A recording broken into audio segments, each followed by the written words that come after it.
Hi, everyone. Welcome to this week's Your Week Astrologically Speaking. Ah, well, you're getting this voiceover because this week just did not go as planned. I had some really hard transits, but also just Uranus moving into Gemini, which I'm very excited for. And also because life is a Venn diagram. With Uranus being the higher octave of Mercury and now it being in a mercurial sign, uh, a lot, and I'm sure some of you experience this at home, a lot of technology went all kinds of glitchy. My software crashed, which is a necessary tool for me to make the video. So I made it as far as Cancer.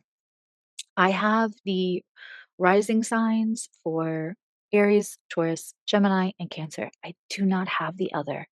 And every time I tried to remedy that and be able to get it out, something else would happen. And then my throat is es no bueno.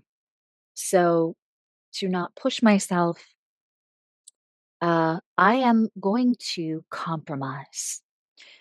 And as all of these squares are happening this week, especially to my chart, the not abandoning myself and also meeting a challenge and where the sweet spot in the middle was the theme for me.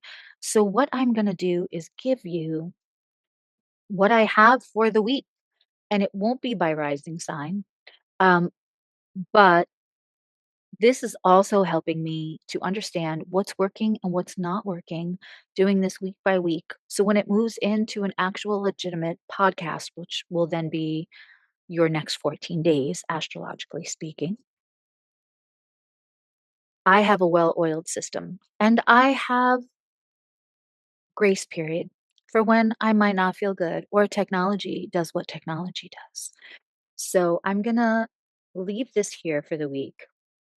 I probably won't be making one for next week. Instead, I'm going to get caught up and then I'm going to get ready to start doing them 2 weeks at a time. And then this way, it gives you a 2 weeks heads up for how you can plan and move and use the energy accordingly. So, with no further ado, I'm going to give you what this week looks like, even though half of it is past already. I appreciate all of your patience and letting me work this out in a way that will eventually work the best for all of us.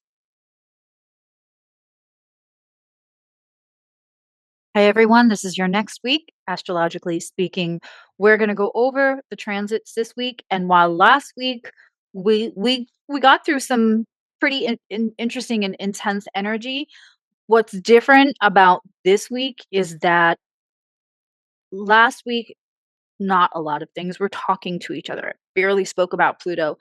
This week, not only do we have the planets moving into different signs, and we have a full moon this week, Uranus is really in Gemini this week, where last week it just moved over very late at night at the end of the week.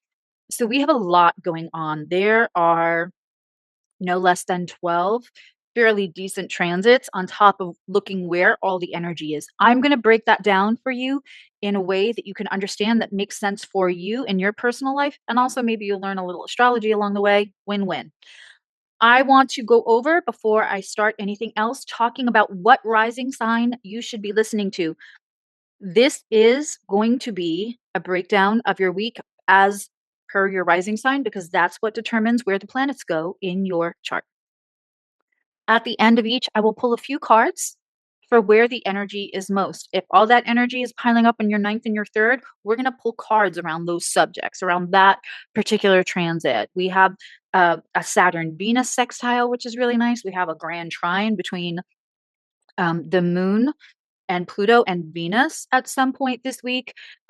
So there's some really interesting energies that we can kind of hop on and use our free will and meet those astrological transits in a way that we can use them for us and not just have it happen to us. It can happen for us, but that means before you go, which is one of my favorite things about astrology. So you have to know before you go, and really understanding where those transits are going to lie.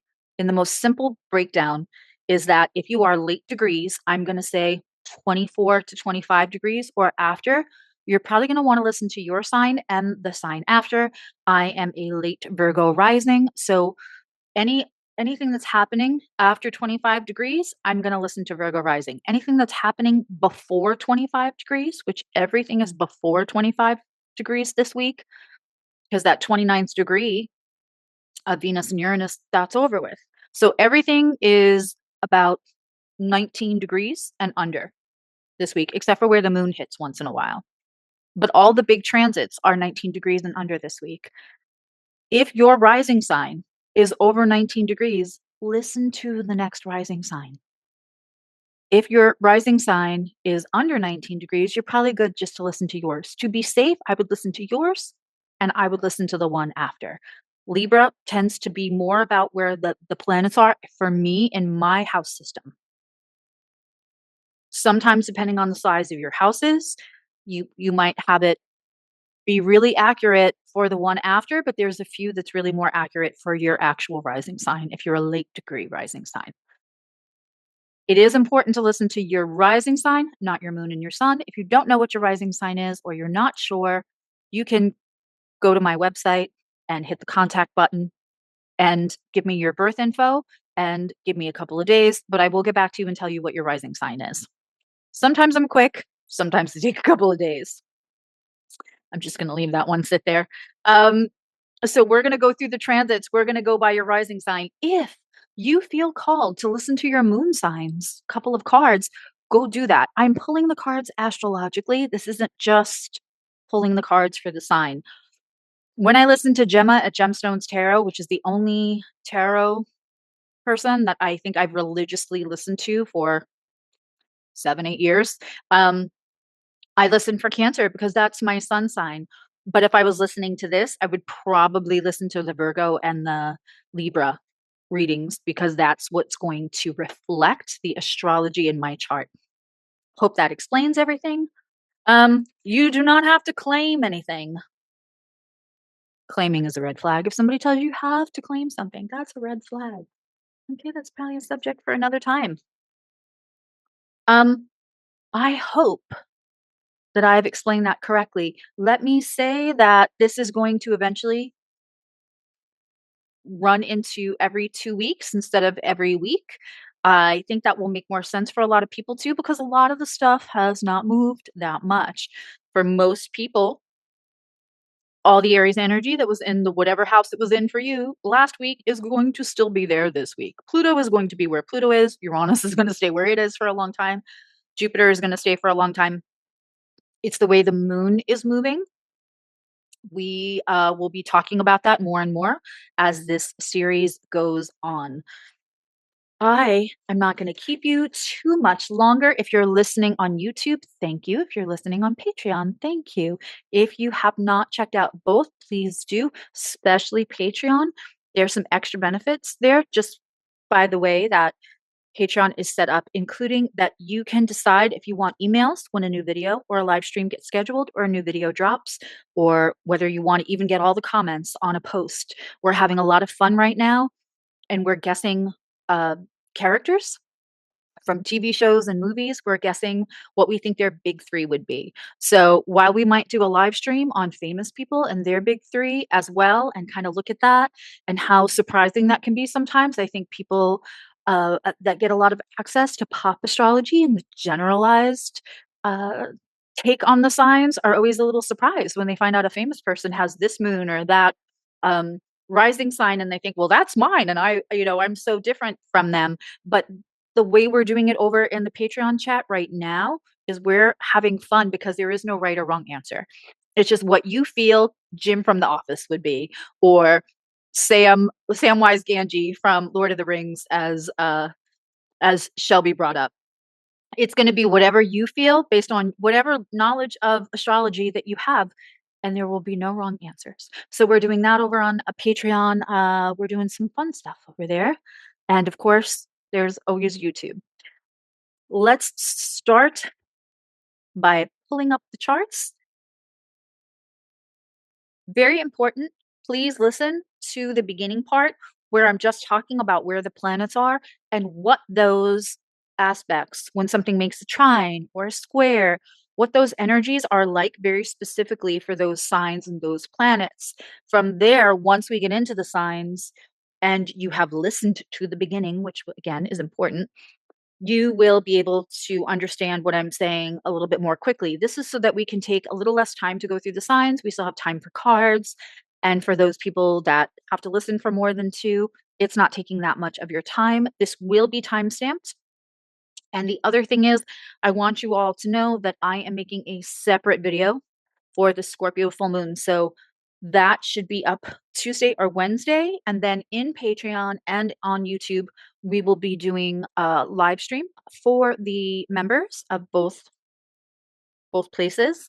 To you can ask your questions. And if you're one of the higher tiers, I will even take a look at your chart while we're going over that Scorpio full moon. If you have questions, we'll get in a little deeper with that. But I will do a general Scorpio full moon video that will be separate from this. And eventually, I'm hoping next week, we're going to look at what Uranus and Gemini will look like for the next 6 years and change, because we already did a little bit of it last summer and went into retrograde. So we don't have the full 7 years left, but we have enough certainly for a video. Okay, let's go look at this week and break down what the transits look like. Here we are. We're going to ignore the inside chart because we're just paying attention to the transits right now. So we still have that kind of pile up in Aries. We do. And the sun has moved into Taurus as it did last week. And now Venus and Uranus are firmly in Gemini.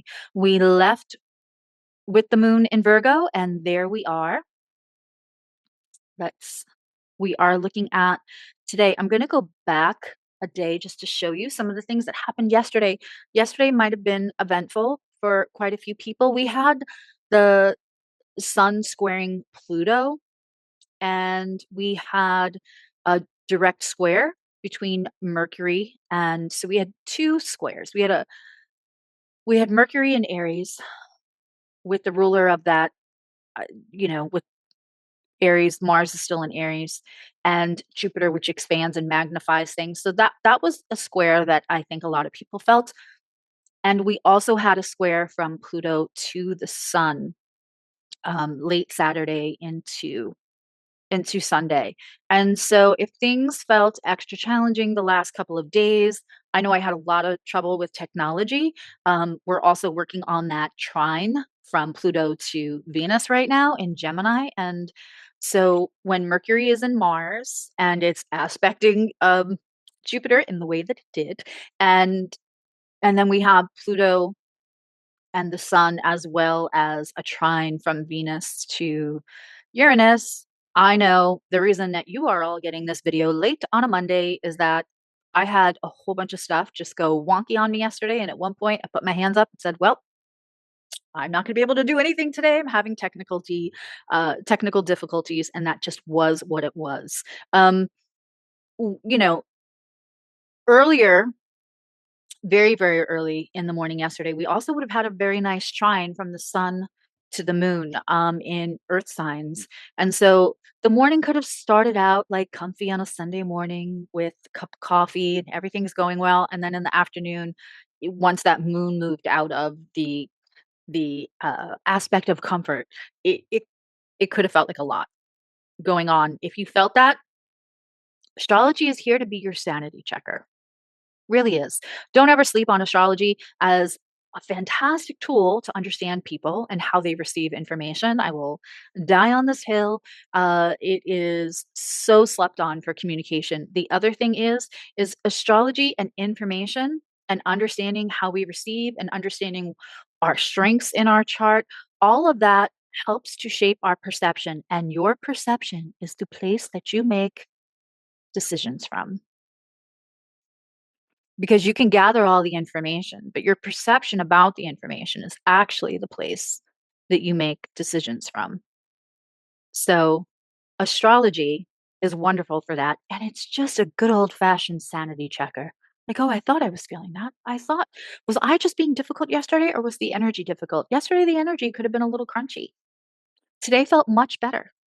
Because we came out of that exact square for both of those aspects, for both Jupiter and Mercury and also Sun and Pluto. Had to stop to put my glasses on. Some of the other things that we will see that I love. The week started out a little bumpy. There's some really good juicy parts for all of us to pull out, especially anything we've been working on that we want to make sure is something that when we put the work in, we see results. And things maybe that we've been putting off, any kind of procrastination, finding systems, finding a different way. Sometimes we are so determined and we're determined it has to look a certain way. This week can really liberate a lot of that one minded thinking. And, you know, I hate to slander the Taurus and Uranus, but again, one wants stability and the other wants to break up stability to liberate us from anything that envisioned stability wasn't working with anymore. And so now Uranus in Gemini tells us it's not about destabilization, but it's the epiphany of, oh, I can do this another way. That is the way that we're going to use Uranus in Gemini as our friend. Obviously, is it going to do some other stuff in the world, out in the world? Sure, it is. And for that, you're going to listen to the amazing Lori Rivers, right? But I wanna say that we as a collective, through our personal astrology, through our everyday life, should not Uranus is one of my favorite planets. It really, really is. Um, and it holds magic. It literally is tied to magic.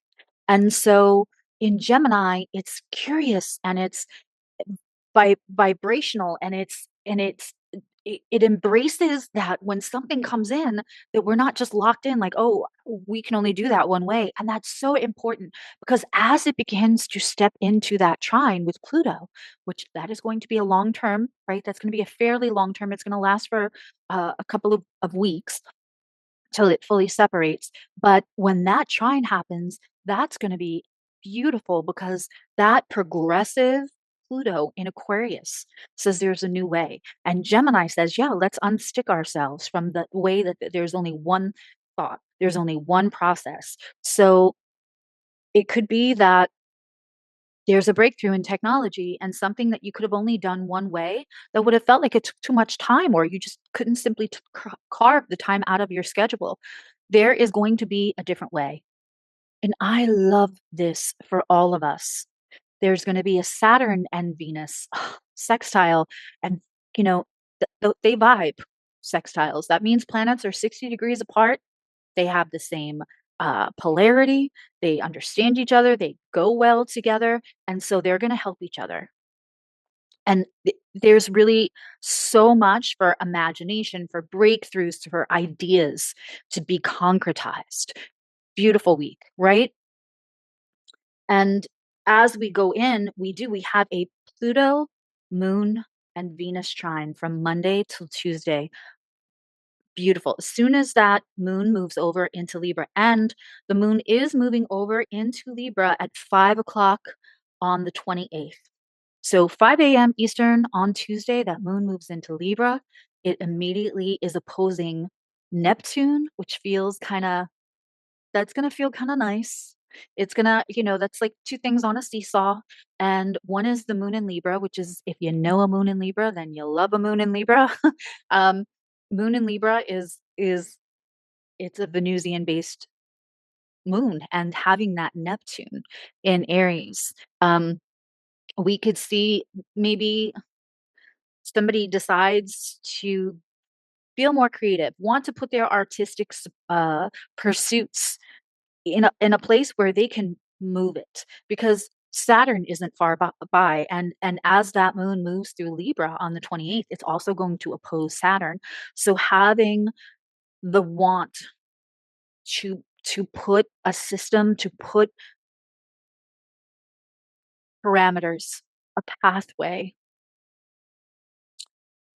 I don't want to say rules because it's Saturn and Aries and the moon is in Libra, but Libra does respect boundaries, it respects systems, and so this is beautiful. And now, especially if you have anything around 3 degrees, if you have anything around 5 degrees for that beautiful air trine between Pluto and the moon and Venus. Ooh, that's lovely. Good on you. I'm a little jelly. Um, Also, we start to see as we go through the week.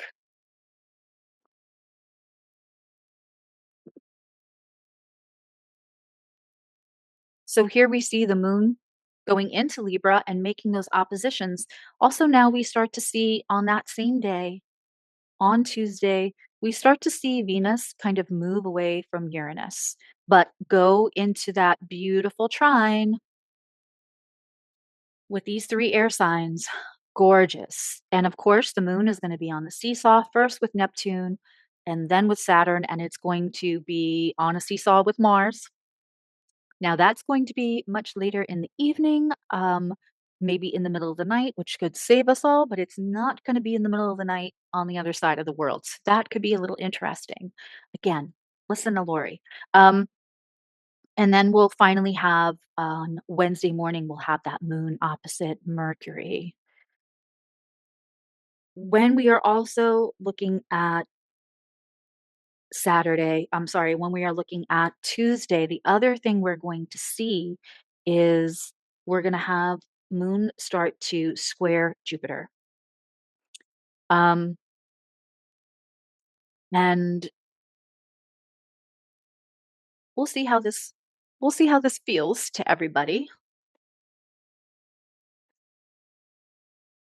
But as we move through later on the 28th, before that moon opposes Mercury, we're going to see the moon start to lock in into an opposition with Mars and square Jupiter. And this is what we would call a grand square because it's not just two planets squaring, it's three planets squaring, not to be confused with a grand cross.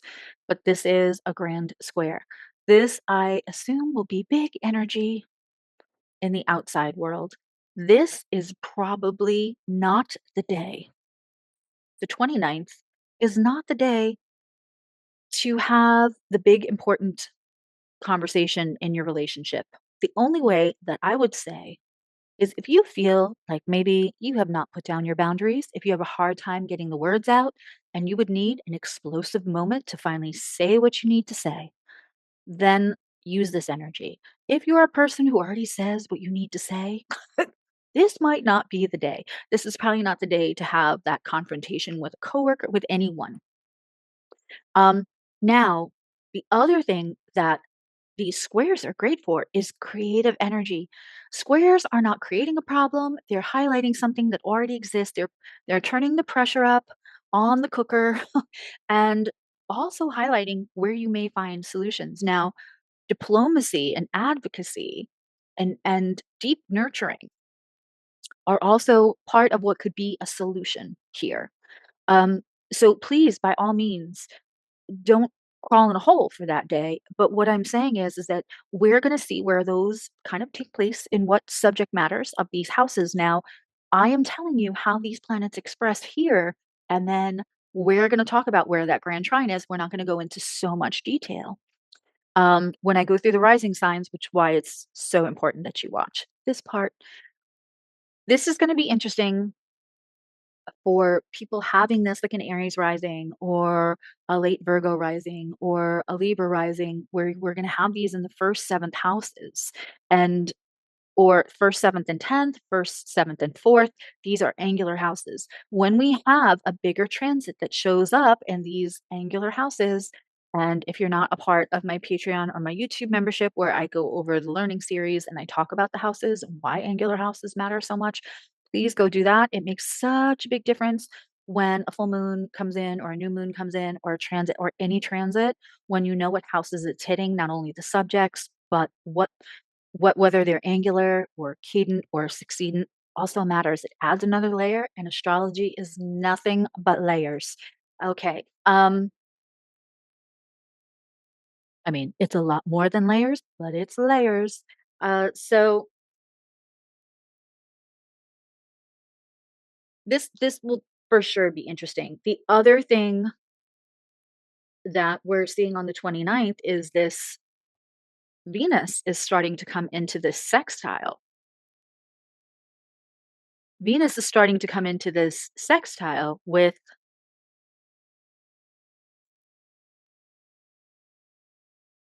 Venus is starting to come into this sextile with Saturn.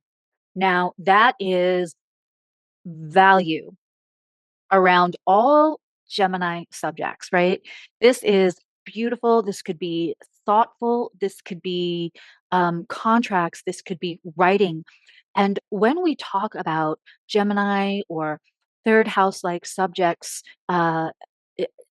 when we're talking about Venus and Gemini, we're talking about the value of intellect and how that's kind of shared and expressed because the curiosity of Gemini says this information can't just stay in one person's hands. Like, let's have a conversation about it. Let's exchange ideas. Let me bounce, reflect this thought off of another. Let me hear somebody else's idea. Let them bounce it off of me.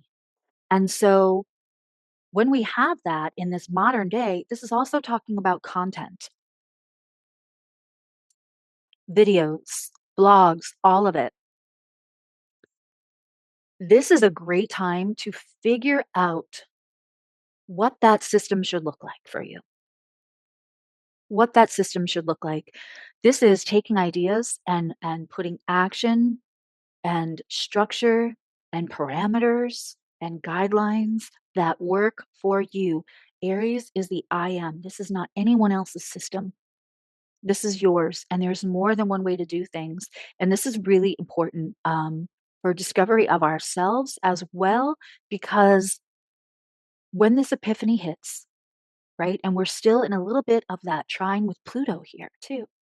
When this epiphany hits, you're going to feel normalized that you can have that individuality and find something that works for you, because the human condition sometimes is we look to the left and we look to the right and we see how other people are killing it. And we think, I can't do it that way. So maybe I just can't do it. And this energy this week really says, no, no, no, no. You make your own way. Doesn't have to look like anyone else's. And it's really beautiful. And certainly my trauma informed ass loves it for everyone. If you like it, I love it for you. That is this energy, right? Now just go do it. Because we've discussed Saturn and Aries is kind of that Nike slogan. Just do it, right? Let's put it and let's do a little bit of planning so that it lasts. Um, that Mars square coming into the Jupiter square, that'll last us a couple of days, and it's going to come into play again around the full moon. We'll come back around to that, and again, doing a separate video for the full moon. Um, you know, we'll have the grand trine of creativity, of progression, of getting unstuck, and also it's very interesting because you might approach somebody on the 27th with a kind, nice way to say something, to be diplomatic and try to be the solution finder, right? Try to be proactive and be that solution finder and mean it in a nurturing way. And this is won't be for everybody, but for some people, that's going to irritate somebody to all get ever, because for people who can't get over whatever they're mad about or whatever they're feeling stuck around, um, it's easier for them if you're being awful. And we all know someone like that. We all know someone like that. So when it moves into that square, when that moon moves out of the trine from Pluto and Venus and and values the conversation and values the diplomacy and a new different progressive way to, like, hey, let's reconstruct this in a way that works for everyone. Um, we cannot control other people. And so you might try to find a solution that later on or the next day somebody says, you're not better than me. Um, so it could kind of unfold like that. Let's hope that I'm only talking to one person and not more than one. But I would not I would just say if that happens, give that some space, right? Give that some space and just know that that grand square is gonna feel ouchy. It's gonna feel ouchy because let me tell you something. Libra can also throw hands. It's a cardinal sign. Cardinal signs throw hands. We got 3 cardinal signs going, I don't think so. They will throw hands. So again, you might try to come to the table with this, I value our conversations and if it gets met with, you know, your mama, uh, then then leave it alone. Leave it alone until we're out, until Mars is done squaring Jupiter. You won't have the grand square for more than a couple of hours, but leave it alone maybe even till next week if you can put off the conversation. That is my humble 2 cents. Um,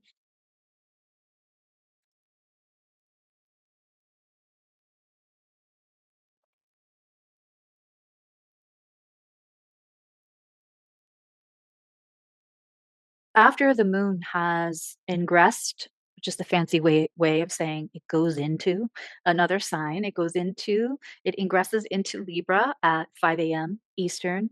It continues as it does.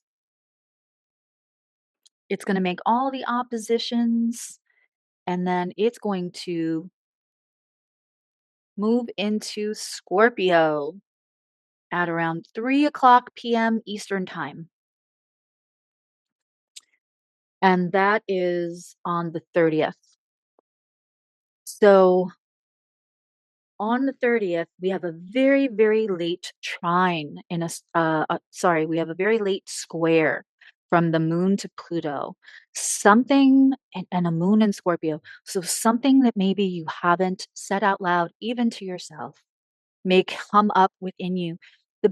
Aquarius is the water bear. It takes the knowledge and it shares. And Scorpio is a truth finder. And so even if it's by yourself, even if you don't share it with anyone else, in this moment, when we have that square between the moon and Pluto, and this'll happen in the evening. If you are on the Western Hemisphere, this will still happen where you're most likely awake. Sit with it, as a good Scorpio does. Sit with it.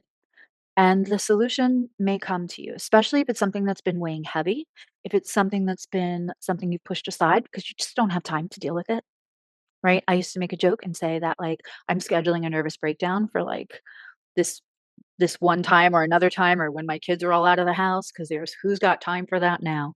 Um, and so on a smaller scale, we would want to, if this brings up big, deep feelings, just allow them. You don't have to do anything more than just allow it with this energy, and then ask that Pluto in Aquarius to find you solutions, because certainly it's there for that. And of course, at 1:22 p.m. on the 1st, we have a full moon at 11 degrees and 21 minutes. I'm gonna leave her there. We have a full moon at 11 degrees and 21 minutes. And, you know, this is an interesting full moon. I will make a separate video, but the ruler of the moon is the Mars in Aries, which is squaring off with Jupiter. This will be interesting. I cannot wait to hear what Lord Rivers has to say about this full moon on a collective level. Um, and as this full moon energy moves into the second, where we end our week, the moon will be in a loose trine with Jupiter as it is full on the 1st, again around 1:22 in the afternoon Eastern time. Um, the full moon will feel fuller and bigger overseas on the Eastern Hemisphere, where it will actually be nighttime. But we should still see some stuff uh, as as as the full moon energy continues into the second. And on the second is when we see um, that full moon really come into it's a quincunx, which means it's 5 signs apart. It is not sharing a modality, an element, nor a polarity with Aries, but it is having a conversation, albeit a softer conversation than, say, a conjunct, a sextile, a trine, a square. This quincunx is still a conversation. So we have the square to Jupiter of that moon in Scorpio. Sorry, we have a trine from the moon to Jupiter, which is in Cancer, which then we would go back to the moon. And then the moon is ruled by Aries, by Mars, which where we find in Aries, in its other home. Again, maybe not. I'm going to say maybe we wait till the next week to have hard conversations that didn't go well in the beginning of the week. This can liberate us from people who willfully misunderstand us. This moon can do a lot of things. May not be the time to be heard now. It may be a time to express yourself while it's still not a time to be heard. I said what I said. Let's start looking at all of these transits and these energies that are so amazing. They're intense, they're useful, they're helpful, they're beautiful. And let's go look at them sign by sign. And although we won't be going rising sign by rising sign, I thank you all for listening, and I will see you again in 2 weeks for another edition of this. I love you, now you love you.